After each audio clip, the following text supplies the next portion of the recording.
Hey, good evening, ladies and gentle drunks. My name is Kevin Olson. I'm a recovered alcoholic. Very pleased to be here. I want to welcome you all to the fourth dimension. Big book study, that is. I'm glad you guys are all here. I know I'm glad I'm here.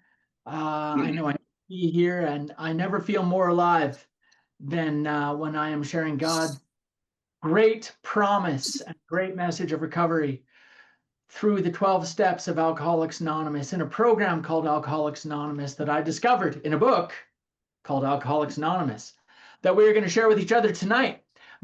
So thanks everyone for joining, and let's have some fun. First of all, we're going to kick off as we always do with a set-aside prayer. Goes a little something like this. Sing along if you know the words. God, please help me to set aside everything I think I know about you, about me, about my fellow man, and about the 12 steps. And please allow me to gain a fresh new vision, perspective, and understanding of what you, what me, what my fellow man, and the 12 steps are all about. Amen. And as this is the fourth dimension big book study, I always like to read the two parts of our book that refer to the fourth dimension. So first of all, on page 8, Bill Wilson writes that I was to know happiness, peace, and usefulness. I was soon to be catapulted. I was soon to be catapulted into what I like to call the fourth dimension of existence. I was to know happiness, peace, and usefulness, and a way of life that is incredibly more wonderful as time passes. And then on page 25, Bill Wilson writes that we have found much of heaven, and we have been rocketed into a fourth dimension of existence of which we had not even dreamed. Brothers and sisters, we are going to be catapulted. We're going to be rocketed. There you go, Maggie. Love it. For all who would, for the sake of tradition and custom in the fourth dimension big book study, would everyone please put one hand up like this? And everybody please put another hand up like this. And everybody go, Oh, yeah. We absolutely insist on enjoying life, man. I insist upon it. We are not a glum lot. I'm here to have some fun tonight. I hope you have fun tonight as well. It's completely optional, but it's highly recommended. Okay, so we are going to be going through steps 6 and 7 tonight. I have, a little bit to say about that. I guess, the first thing that I want to say about steps 6 and 7 before we get into the book and reading it through the book, we have discerned in a rough way going through steps 4 and 5 what our defects of character are, supposedly. And yet, I got to the end of my step 5 and the first time I did one and still had no idea what my defects of character were. Although we had been talking about them, Father Brian and I, all throughout my 5th step, I still did not recognize or realize that those were what were referred to in step 6 as character defects, or in step 7, shortcomings. And I think it's probably appropriate to say right now, let there be no misunderstanding. Step 6 talks about defects of character. Step 7 talks about shortcomings. What's the difference? No difference. Same thing. Exactly the same thing. And Bill Wilson was quoted as saying as much in The Grapevine. I can't quote the year, but please don't get hung up on what's the difference between a defect of character and a shortcoming. There's no difference. And we're going to talk deeply about that today, what the root of our trouble is, okay, when it comes to these defects of character. And so, I've come to believe, and I've learned that God, I think, is interested in character building with alcoholics. God is interested in changing who we are, because the person that I used to be will drink again. That's a guarantee. The Kevin that initially first showed up in Alcoholics Anonymous on day one, that guy will drink again without question. I need to change fundamentally who I am. Okay. And a lot of the problem with our defects of character is that the defects of character that we have, that I have, are the very things that will lead me back to the type of insane thinking that will little by slowly take me back to picking up a drink again. Little by little, these defects of character will slowly tell me that my case is different, will slowly make me feel isolated, will slowly make me feel that I'm a cut above, will slowly make me feel like the rules don't apply to me anymore, and I don't need to be as engaged in AA anymore. And that version of Kevin is going to drink again, without question. If I am going to stay sober in Alcoholics Anonymous, I have to change. Why does AA not work for everyone? It's because not everyone who gets here is ready to change. We're willing to start drinking. We want to stop drinking, but God, don't ask me to change. I don't want to change. I like who I am. Why don't you why don't you go mind your own business? I'm just going to stay here and keep going to meetings and not drinking and not change and see what happens. And what happens invariably, what happened to me invariably, is that I drank again. And little by little, I needed to start making incremental changes in my life. And I think sometimes we overwhelm newcomers when we say something ridiculous like, if you're here and you're new, you don't have to change much, just everything. What's a new person supposed to do with a statement like that? I'll tell you what I did. I got angry and resentful and went out and got drunk. Because how am I going to change everything? What a dumb thing to say. Just thoughtless thing to say to a newcomer. Okay? I think a much better thing to say is like, hey, little by little, we will help you make these changes one day at a time, man. Okay? And I didn't know how to make the changes either. And people say, in AA, just do the next right thing. Anyone ever heard that before? Just do the next right thing. What a dumb throwaway thing to say. What do I know about right things, man? I'm an alcoholic. I'm a drug addict. I've been living on the street. Don't tell me to do the next right thing. I don't know about next right things, man. I know about next right drinks. That's what I know. What a dumb throwaway thing to say to someone in AA. Just thoughtless to say. Okay, but we just regurgitate these things all the time. Okay. What I need to do and what I will deeply help my sponsees to do is take the next action that Alcoholics Anonymous is asking me to take. And if I don't know what that next action is, I can ask my sponsor. You better know he knows what the next action to take. See, my sponsor's job is to keep me right in the middle of Alcoholics Anonymous all the time. When I'm in the middle of AA, I'm in no danger. Okay? Because think about it, it's like I'm in the middle of a boat. Okay? And the boat is, and I'm in those waves, man, and those waves are crashing on. If I'm in the middle of the boat, I'm in no danger. When I'm out on the edge of the boat and those waves start throwing us around, there's a high chance I'm going to get thrown overboard, man. Okay. And one of the ways for me to change my character, to change my character, and to have God remove these shortcomings, is to stay right in the middle of Alcoholics Anonymous and continue to take the actions of AA. One of the things that I've learned, and I really believe, is that I don't make any real progress on steps 6, on my defects of character, by working really hard on steps 6 and 7. I think there's a misunderstanding there. I make progress on steps 6 and 7 and my character defects by working the rest of the steps.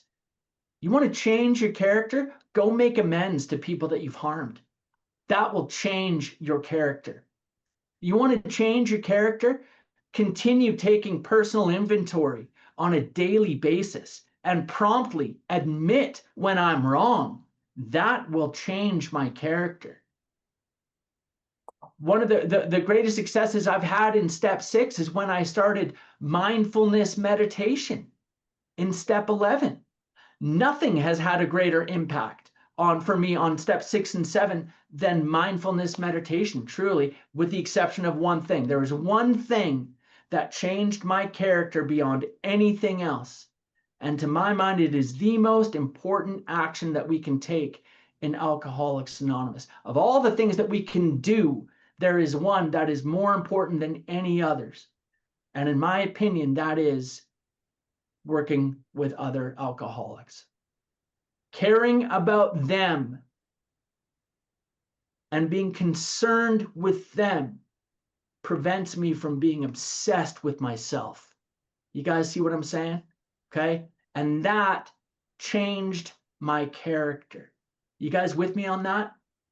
Does that make sense? Now, step 6 and 7, when I was new, almost 20 years ago, well, 16, I'm 16 years sober right now. But when I first came to AA, it was like 23 years ago. And I remember people talking about 6 and 7 being the forgotten steps. Okay. Anyone ever heard that before? Step 6 and 7 are the forgotten steps. I think we've swung, as alcoholics tend to do, from one extreme to the other. And where I live right now, you can't get people to stop talking about 6 and 7. People are obsessed with steps 6 and 7. And people like to spend all their time talking about 6 and 7. And my understanding and my experience, guys, is that the only thing that really changed my character was working the rest of the steps of Alcoholics Anonymous, far more than sitting around obsessing about what my little defects of character were. Okay. Clancy talks about this, man. I think it's very, very true that sometimes inventory in AA, and this has to do with step 5 as well. Inventory in AA can become a publicly acceptable form of self-obsession.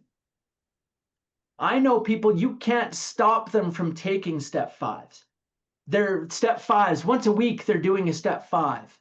You know what I'm saying? And that it becomes self-indulgent. And I think it's the same with 6 and 7. I want to dig into every little nook and cranny of every little thought that I have and every little, thing that I do and what is fueling this and where is it coming from?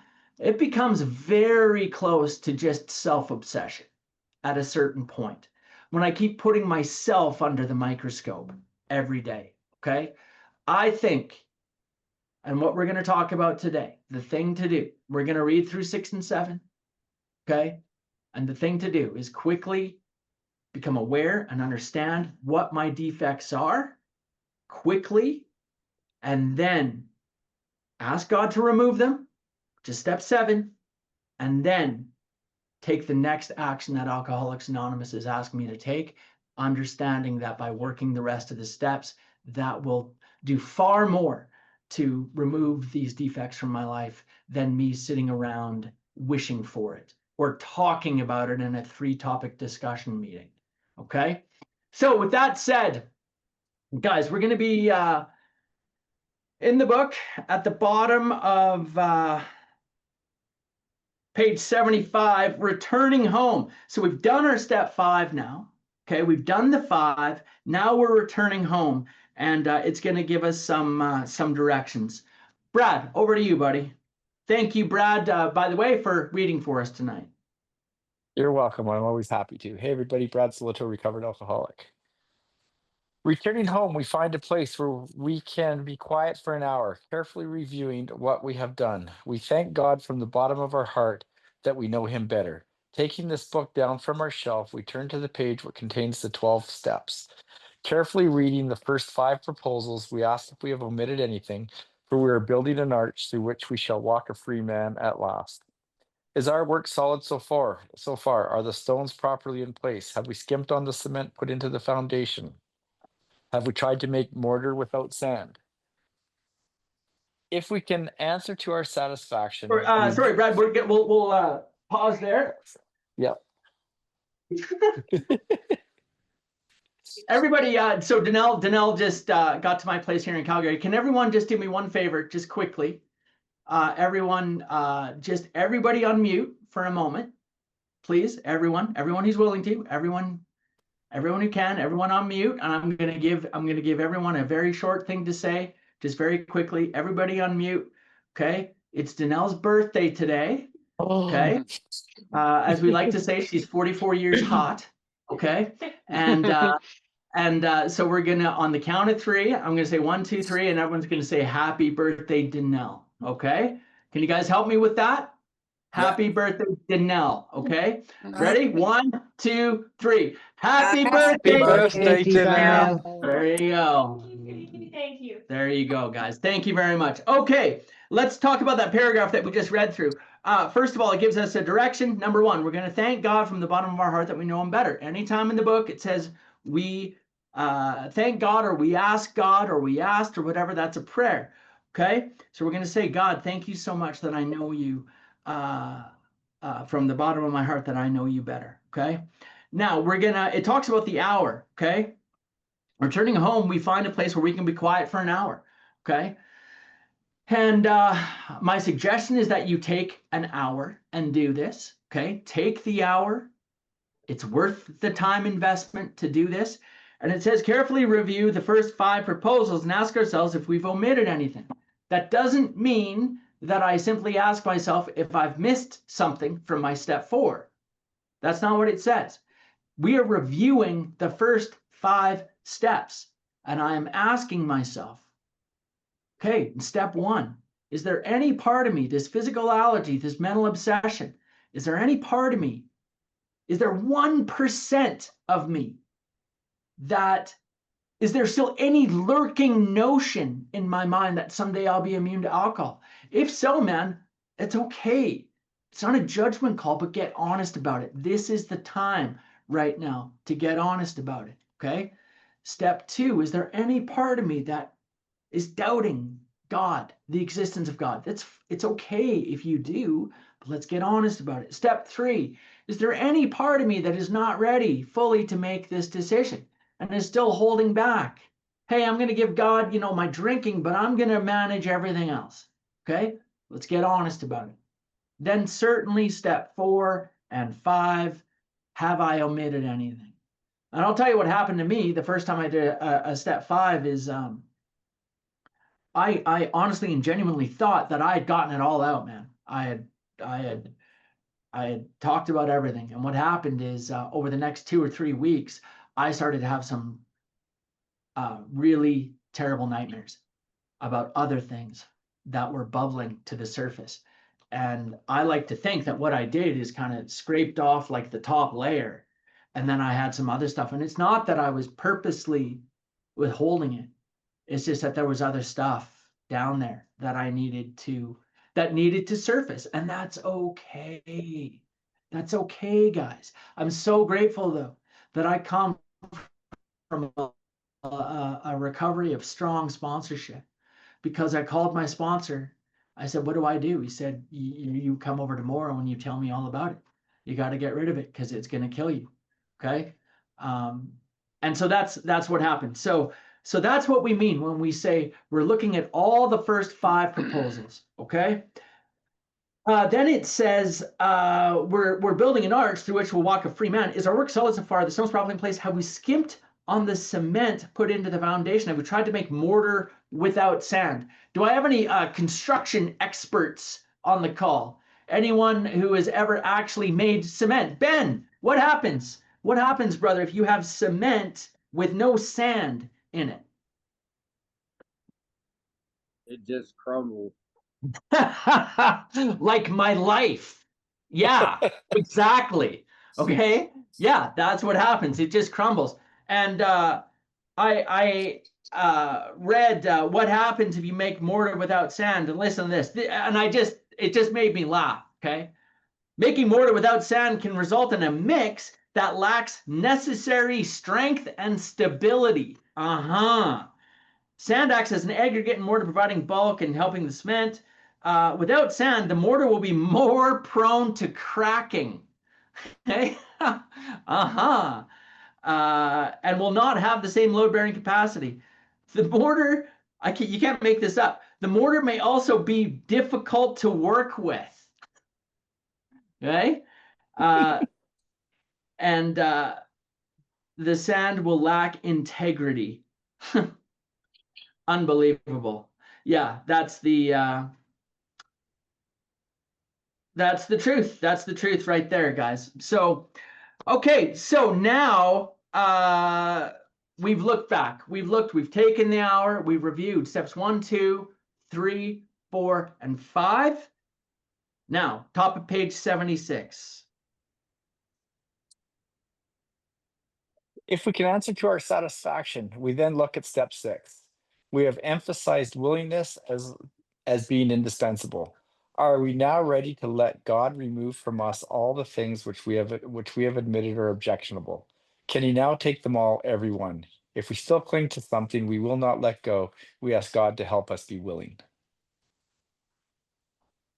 When Okay, ready, very good. Thank you, Brad. So I'm trying to open something here on my computer for a moment, and it's not being very friendly.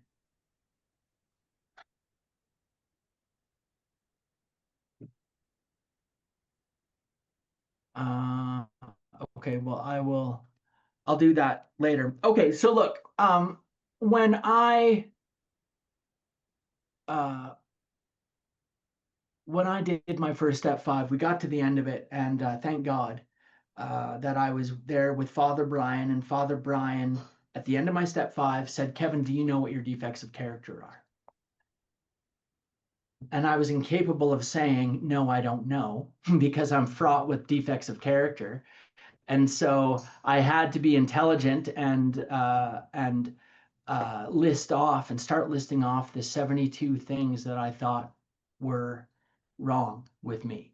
Okay, well, I'm a people pleaser, and I'm a perfectionist, and I'm arrogant, and then I thought, well, he's a Catholic priest. I'll list off the 7 deadly sins. That'll impress him. Okay, I'm lustful, and I'm a sloth, and and Father Brian, thank God, said, "Kevin, just stop. Just stop." Okay. And in that moment, Father Brian gave me one of the keys to the kingdom that I would like to share with you. And thank God, Father Brian taught me how to keep it simple. What he said to me is, "Kevin, you are selfish and you are self-centered." And he said to me, "You are filled with self-pity." And he said, "Kevin, if you will keep it that simple and invite God into your life on a daily basis to remove those things from you, you will do very well." Okay. Now, immediately, my intellectual side rebelled and said, "No, no, no, no, you don't understand. That might work for simple dum-dums. But for me, it's much more complicated than that." And that's how I usually would have responded. And thank God that I was broken enough and humble enough and surrendered enough in that moment that I heard what he had to say. And I believe that to be the truth today.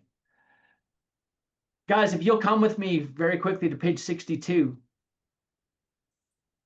What does our book say?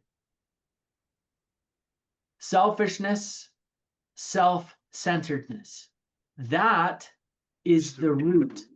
That is the root of our troubles. That is the root. Okay? And what grows from a root? Everything. Everything.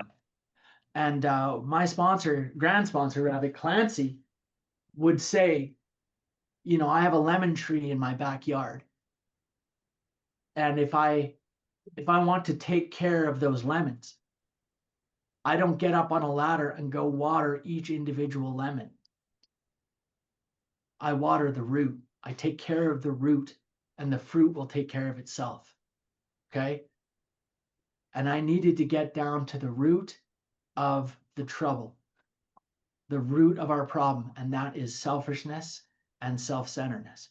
Now, you may say to me, "Well, wait a minute, Kevin. I thought you said that spiritual malady was the root. Spiritual sickness is the root of the trouble. Now you're telling me it's selfishness and self-centeredness. What's the deal?" I would say to you, it's the same thing. The outward manifestation of a spiritually sick individual is selfishness and self-centeredness. When I am sick, I am living in selfishness and self-centeredness. And conversely, if you see me living in selfishness and self-centeredness, please have compassion for me and know that I am sick. Okay. Now, I wanted to show this to you guys, and I'm so grateful that Father Brian kept it simple for me, because I sent a sponsee of mine. For whatever reason, he didn't want to do a step 5 with me, and he had another man of the cloth that was also a counselor arranged to do a step 5 with. And great, super. As long as you're doing it, that's the important thing. But I want to show you what this guy, and I'm not naming any names here, and there's nothing, I mean, I'm not throwing any individual under a bus. I just want to show you like how sideways and dangerous I think people can get with this stuff. Okay, with trying to understand what are the defects of character. Okay, because they were like me, they're like, no, selfishness and self-centeredness, that's far too simple. Wrong. That is absolutely the root of our trouble. And what this sponsee of mine came out of this 5th step with, he had a list that this guy had given him. And this is the list that he gave him. That's the list. Look at that. I showed this to someone just the other day, an alcoholic, a very good member of AA, member of Primary Purpose Group. I showed them this list that they had gotten. And I said, what would you do if someone had given you that list? She said, I would have gotten probably frustrated and gotten drunk. Okay. And that's it's you send someone a list like that. And for anyone who's listening on the YouTube channel, there's like dozens of little, I'm hypocritical, intolerant, I make assumptions, I'm codependent, I'm hypercritical, I'm bullying, I'm controlling, I'm arrogant. Okay. Look, like, Dr. Bob used to talk about trying to hold ping pong balls under the water in a bathtub. Okay. This is way too many ping pong balls to try and hold under the water. And my problem is, like, I try to hold 1 or 2 under the water and 3 or 4 pop out. Okay. So my point being, thank God, Father Brian taught me how to keep it simple enough, and that I surrendered to the idea that just selfishness and self-centeredness is truly the root of our trouble. Okay. And I want to share something else with you here in terms of relative to step 6 and 7. Oh, there it is.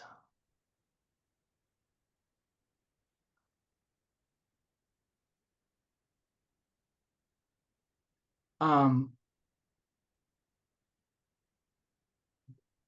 okay, hang on. Step 6 says we're entirely ready to have God remove the defect of character. And so what I'm doing in step 6 is I'm thinking about, okay, what are my defects of character? Thank God, Father Brian gave me these defects and indicated to me, Kevin, you're selfish, you're self-centered, you're filled with self-pity. And that I was willing for a long time. What I did is ask God to remove those defects from my life. And little by little over the years, I've thought about this a lot. I think most of us understand that what I focus on magnifies.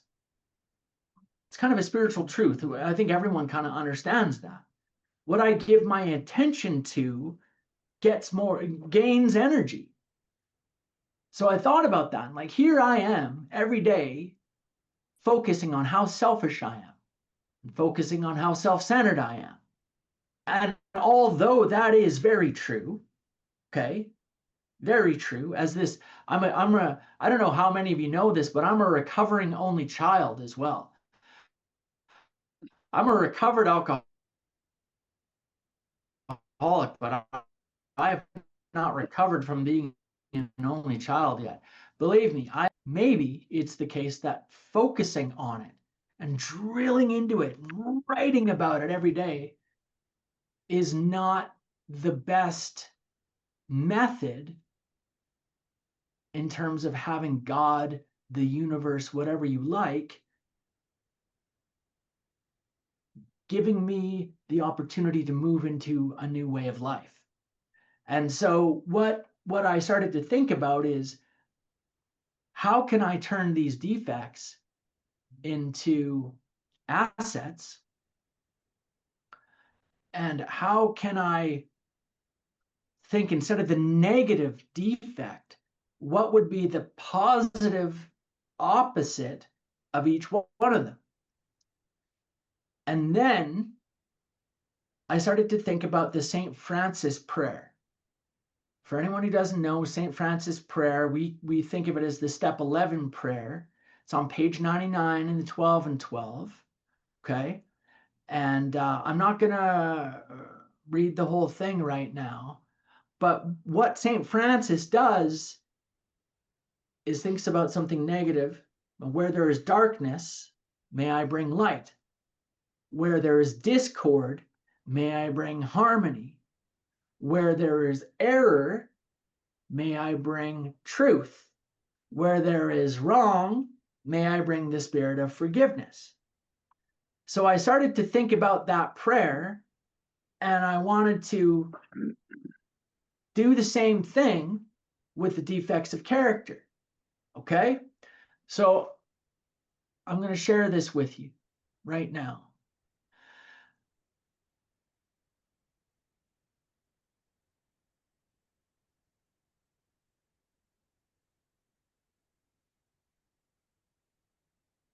So you'll see here on the left-hand side, these are my defects, okay?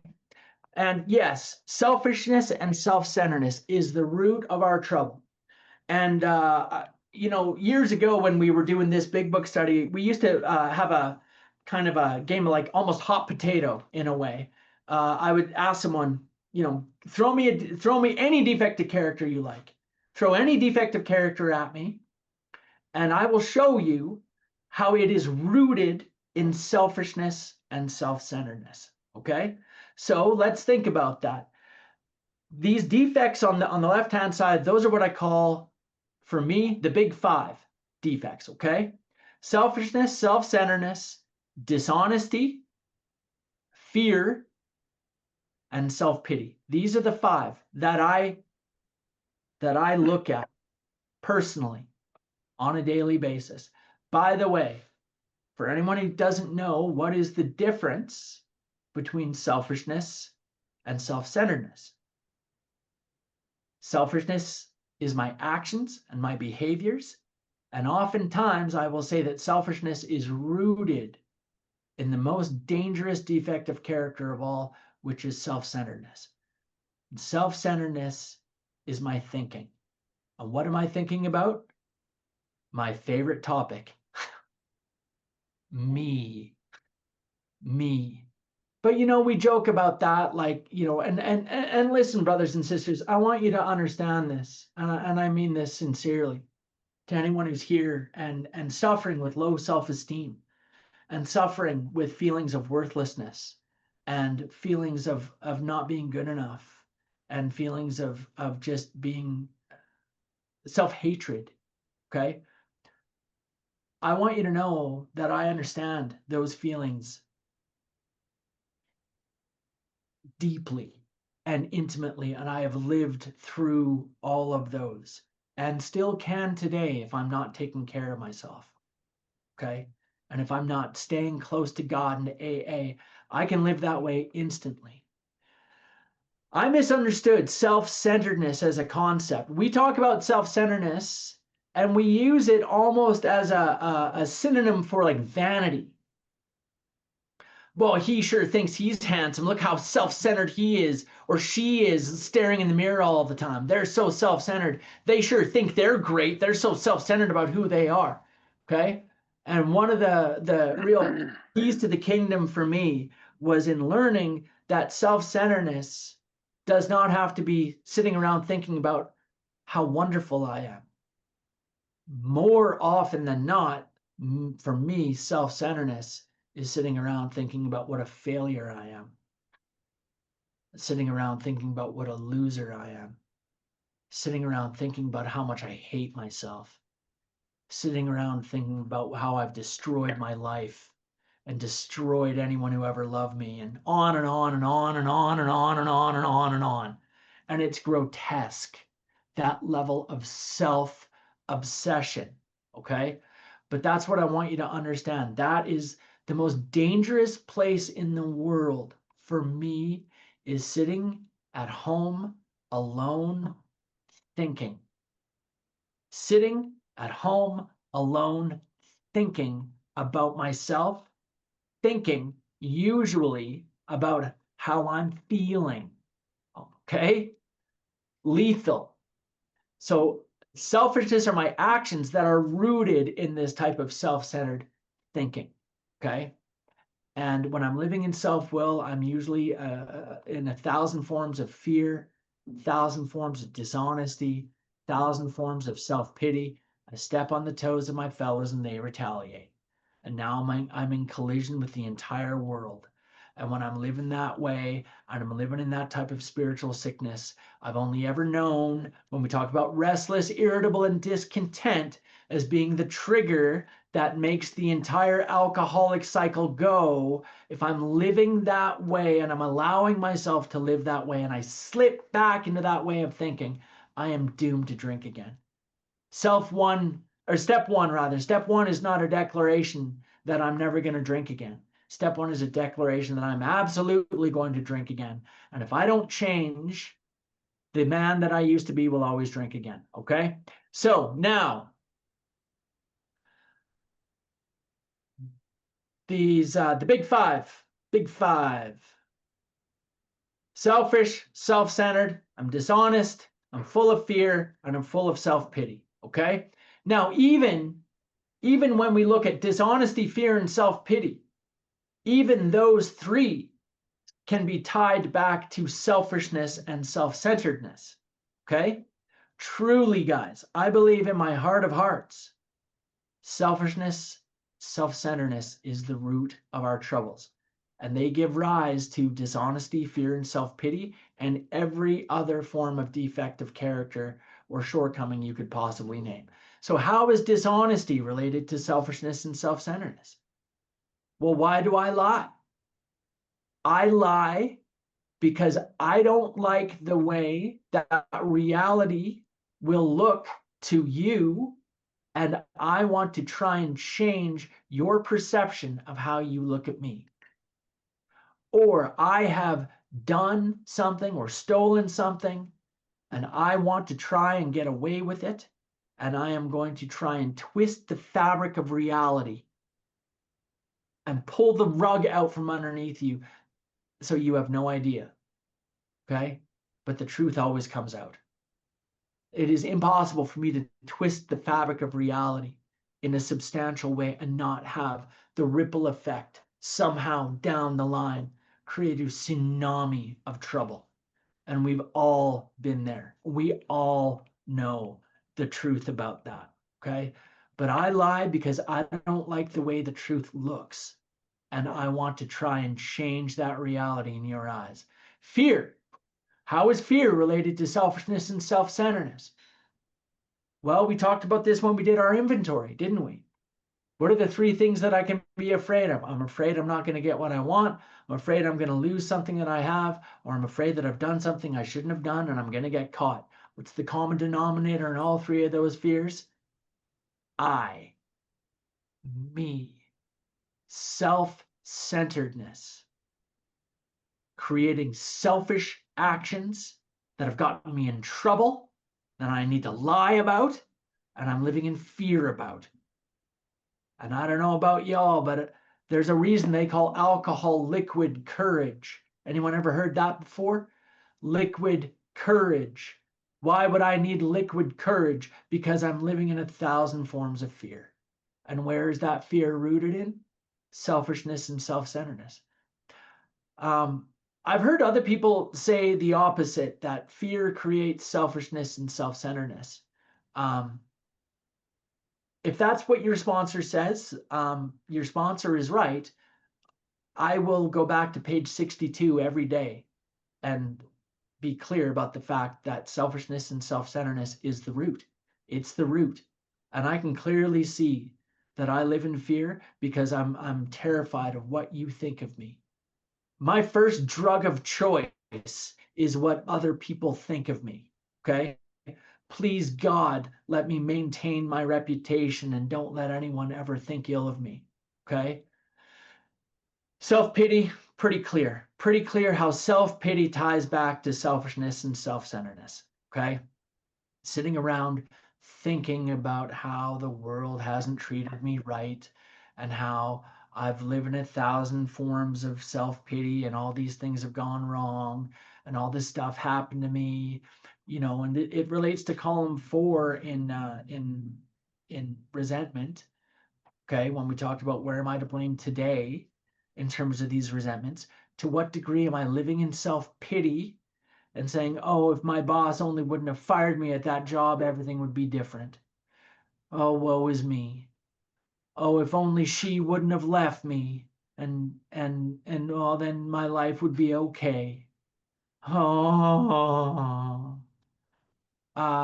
it's disgusting, but it's how I lived and can live. I could be there later tonight. Okay, if I'm not diligently living in this way of life.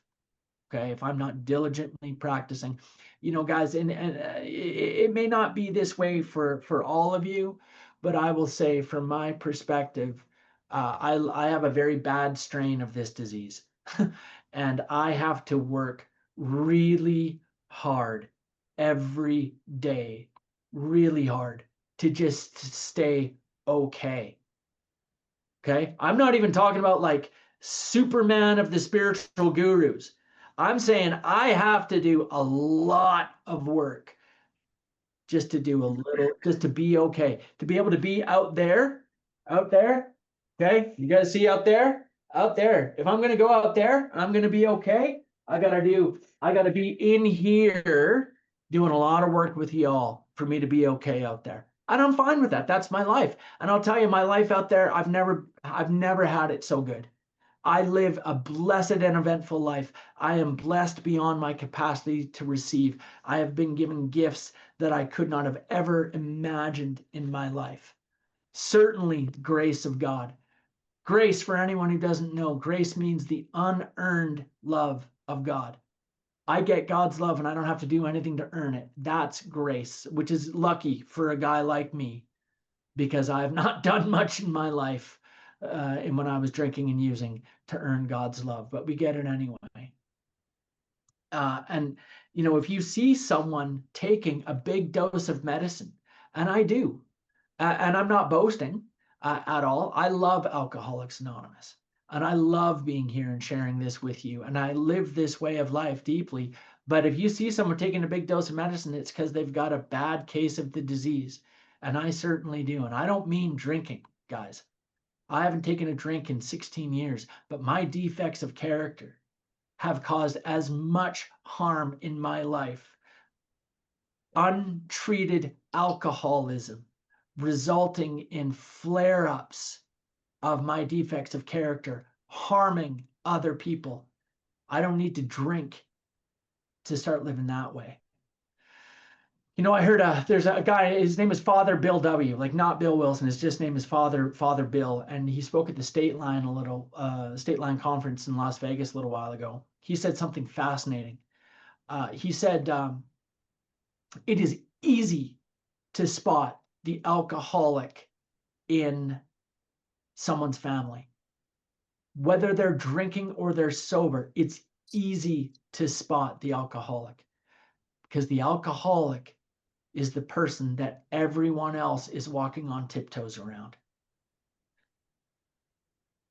Because one false move and you're going to suffer the alcoholic wrath from that person. And man, is that my story. Little King Kevin throwing tantrums. And I don't mean as a child. I wish I did. I mean, I've destroyed Christmases with years of sobriety because of these defects of character. I suffer from a bad strain of this disease. And that's the bad news. The good news is we have a solution. I'm here to share it with y'all, and I love it. So let's talk now about what are the positive opposites of each one of these. Okay, what are the assets? How do we turn these defects into assets? And I love this, guys. I love this. This changed my life, and I hope it changes yours. Okay. So what we're doing is we're taking a look at what is each one of these defects and what is the positive opposite. Well, some of them are easier than others, okay? Selfish, what's the opposite of selfishness? Selflessness, okay?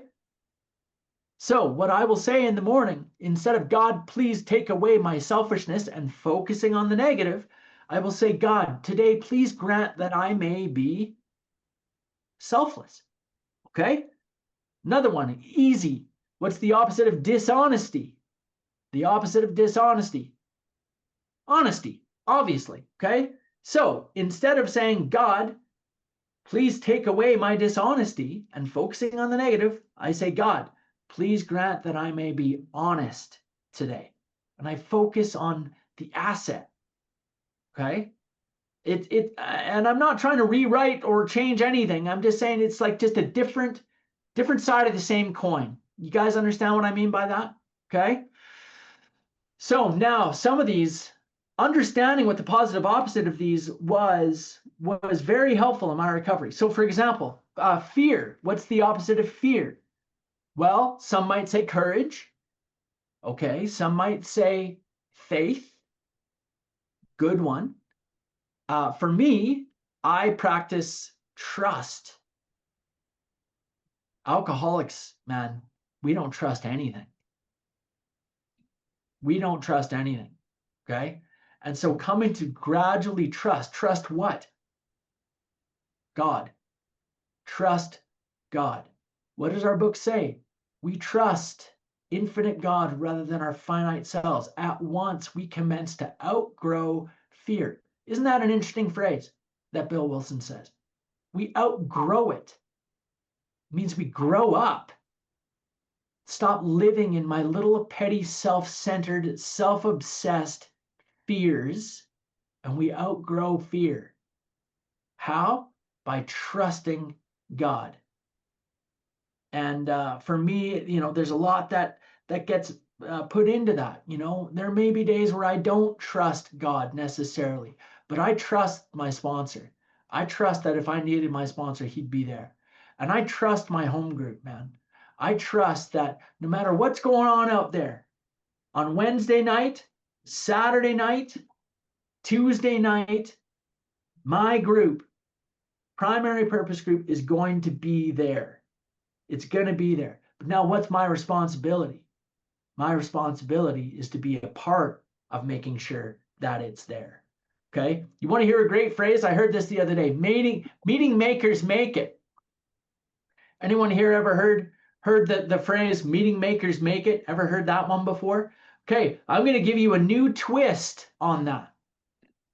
Meeting makers, meaning people who make the meeting happen. People who show up and make the coffee and put out the chairs and go to the business meetings and help to organize the meeting. Meeting makers make it. You guys with me on that? Okay. And if I am a meeting maker, I can trust that my group is going to be there, my sponsors are going to be there in those days where I can't get connected to God and trust God. Okay? Like Chuck Chamberlain says, man, I'm not here to tell you I'm a big spiritual guru who's just jacked with God all day long, man. I'm a frail and deeply failed and broken human being fraught with defects of character, fraught with fear, and fraught with alcoholism. There are days where I cannot get connected. It's like smoke going up a chimney. I say a prayer and there's nothing there. but I can trust that my sponsor is going to answer the call. I can trust that my other sponsor brothers are going to be there if I reached out to one of them. And I can trust that my home group is going to be there. And I can trust it because I am part of ensuring that that meeting is there. And I can be a part of also trusting and ensuring that I can be there for my other sponsor brothers and that I can be there for my sponsees. Do you see the give and take there, guys? Okay. It's okay for me to need to receive once in a while, so long as I'm giving back the majority of the time. Okay.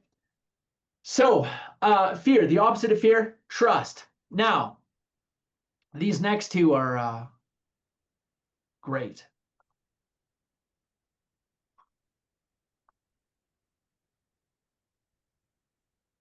The opposite of self-centeredness. I didn't know this. I had to really dig deep for it and really search for it.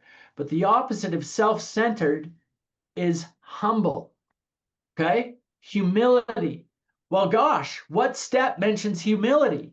Fancy that. It's step 7, and we're going to read that one next. Okay? Humbly ask God to remove our shortcomings. Well, when we talk about humility in AA, what are we really talking about? If self-centeredness is the defect, how is humility the positive opposite to that? How is that possible? Because rather than humility, we're talking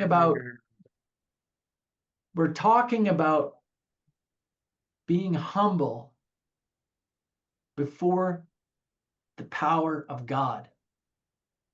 See, I misunderstood humility for a long time. I thought that humility meant that I needed to humble myself before other people. And I needed to, and I learned, I got my humble pose. I go into AA meetings and I practice looking humble, you know, with your arms just crossed, like sitting like this, rocking back and forth, trying to look like an old timer, trying to look like a humble person, you know, hey, you know the old timer pose, okay, and trying to be humble and trying to, and the reality is I don't need to humble myself before anyone. I humble myself before one thing, and that is the awesome almighty power of God. That is it. I'm humble before God, and God tells me what to go do. And what is the next thing he wants me to go do? What is the next thing that AA would ask me to do?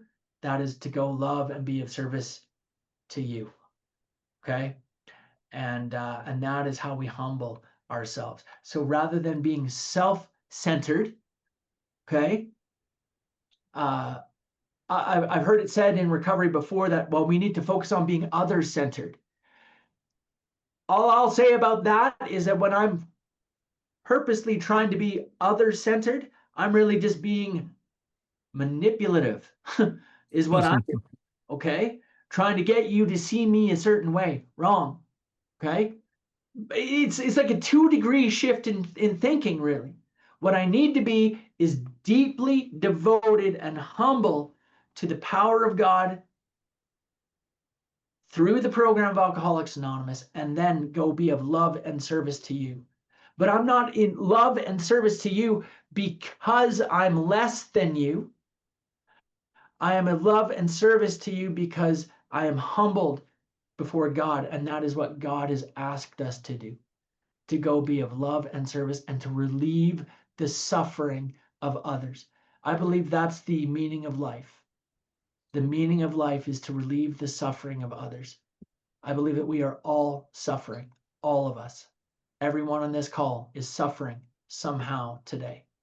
And the meaning of life is that we need to do everything we can to relieve the suffering of others. Because you want to know the magic? The magic is that when I'm concerned with your suffering, I stop suffering. That's the key. Okay? When I'm thinking about your suffering, I'm not suffering anymore. What causes my suffering? Self-centeredness. Thinking and obsessing about my suffering. You guys remember what we talked about grief the other week? That was profound for a lot of people. I got a lot of feedback on that. When I'm thinking about the past or I'm thinking about the future, it actually makes grief worse. When I'm just in the moment right now, God can transform that grief. Okay? When I'm here in the moment and I'm thinking about you and trying to be of service and love and help to you, transforms that grief. Okay. So now the last one. And then we're going to read through step 7 and we're going to do the step 7 prayer together and we'll be done for tonight. Okay. And I'll land the plane right at 7 o'clock. All right. Okay. So now the opposite of self-pity, the antidote, the weapon that knocks out self-pity is gratitude. It is impossible for me to feel self-pity and gratitude at the same time. If I want to, if I struggle with self-pity, and I do, resentment's the number one offender, but I'll tell you, man, self-pity is a close runner-up, man. There's times in my life I nearly committed suicide behind self-pity, okay? Without fully recognizing it or being aware of it. The antidote to that is gratitude. And for the past many, many days and months, I've been practicing, among many other things, in my step 11. I make a gratitude list every night, man. I just flex that muscle. I got to get some reps in on the gratitude muscle. Okay. So with that said, guys, let's get into step 7. We'll read step 7. We'll do the prayer together and we will finish at 7 o'clock. Brad, when ready, thank you. When ready, we say something like this. My Creator, I am now willing that you should have all of me, good and bad. I pray that you now remove from me every single defect of character which stands in the way of my usefulness to you and my fellows. Grant me strength as I go out from here to do your bidding. Amen. We have then completed step 7. Okay, beautiful. So 2 things I like to point out here. Why would we give God everything, the good and the bad? Why wouldn't we just give him the bad and keep the good? It's because I'm a terrible judge of what's good and what's bad. Okay. And this is about surrender, total surrender to God. So I'm going to give him the good and I'm going to give him the bad. The other thing I like to point out about this prayer, same as the step 3 prayer, is that this is not a something for nothing deal. Okay. In step 3, God, take away my difficulties. That victory over them will bear witness to those I will help. You do this for me, I go to work for you, God. Okay. Step 7, same thing. Remove from me every single defect of character. Why? Because they stand in the way of my usefulness to you and my fellows. Okay. That's it. God, again, you do this for me, I go to work for you. All right. When we do step 3 at Primary Purpose Group, when we do the step 3 prayer and we finish that, we have a custom. We say to the newcomer, who do you work for now? And the answer every time, they never gotten it wrong, not a single time. We work for God. Amen. We work for God. You better believe that, Benjamin Collins. Love it, buddy. Okay, so with that said, guys, would you be kind enough to indulge me and join me? I'm going to get down on my knees. The original manuscript of that we read at Primary Purpose Group says humbly on our knees, ask God to remove our shortcomings. So why don't we do just that? We'll stay step 7 prayer and we'll be done right at 7 o'clock. And don't run away, everyone. Please stay online. We'll go around the room and just say hello and introduce ourselves as well, okay? Okay, guys, when ready, we say something like this. Everybody now, my Creator. My Creator, I am now willing that you to should have all of me, good and bad. good and bad. I pray that you now remove from me every single defect of character which stands in the way of my usefulness to you and my fellows. Grant me strength as I go out from here to do your bidding. Amen. Amen. And it says we have then completed step 7. And the way I interpret that is that for this moment, right now, we have completed step 7, right now. And right now is a completely new opportunity to work step 7 again. Okay, we've completed it for that moment, and we will continue to complete step 7 many, many, many, many, many times in our life. Okay, you guys, let's close with the Lord's Prayer, and then anyone who would be kind enough to stick around and we'll say hello to everyone, okay? Our Father,